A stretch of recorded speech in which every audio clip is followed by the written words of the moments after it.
Hello, YouTubers, friends, compatriots, rulers, shields, desolate servants, peasants, vassals. I'm Useful Idiot. Welcome.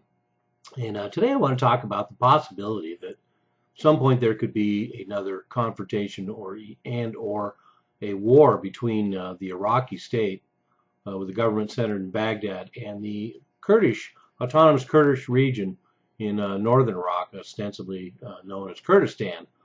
And the reason why I talk about this inevitability, of course, anybody that follows the geopolitics of that region already knows why, but let's go into it a little bit. And that is the long history of animosity between the central government in Baghdad and the Kurds, including a notorious chemical attack and massacre of Kurds in northern Iraq at one point by the government of Saddam Hussein. So there's no love lost in general. But as I brought up in a video previously about Barzani, the president of Kurdistan, calling for Kurdish independence, the fact is that the Kurds have done remarkably well as far as their efforts go to keep Iraq as a complete sovereign nation. And it seems like to a certain degree they've played along and been a willing partner.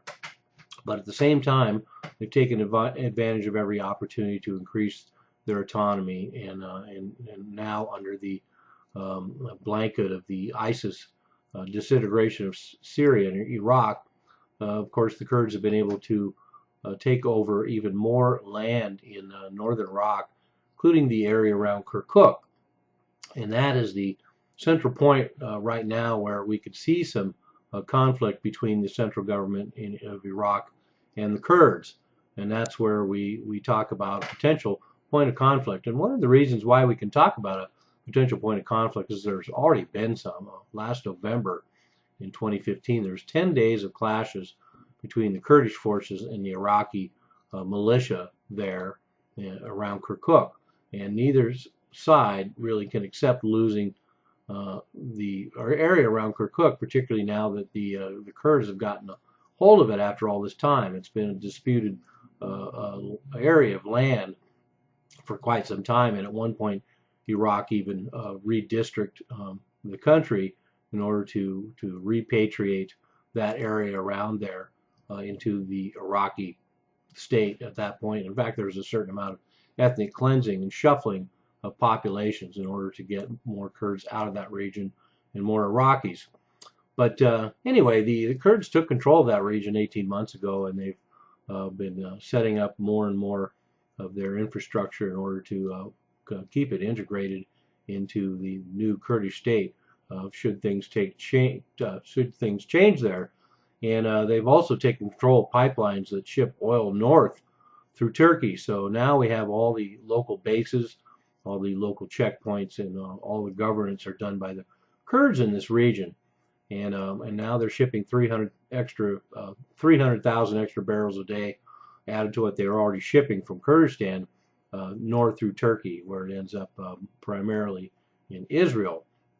And but the reason why it's a point of contention is because, of course, the Iraqis, particularly the Shiites, claim they will never allow the Kurds to remain in control of Kirkuk. And of course, the Kurds vow that they will never allow to return back to Iraq should things change there.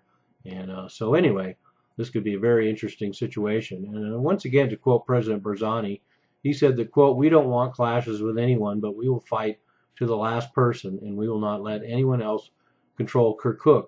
We hope no one will think otherwise. We are saying that this is part of Kurdistan," unquote. So pretty stern statement, and but to soften the blow a little bit, at least Kurdistan and President Barzani have said that should it come to that, they will actually do a referendum in Kirkuk and find out what the population want to do. But in the meantime, there has been rumors of a certain amount of population relocation and ethnic cleansing going on in the Kirkuk region as well by the Kurds. So anyway, and there's also been some unsubstantiated or at least underreported stories of Iraqi government air attacks against Kurdish positions in different parts of Iraq that would include around this area around Kirkuk, and that doesn't seem out of place either, particularly because they can use the fog of war to basically have this other war on the Kurds. And it kind of reminds me of the situation that Turkey finds itself in as well, using the situation in Syria to want to topple the Assad regime, but also furthering its agenda of its own war against the Kurds. So anyway, something to think about in the future.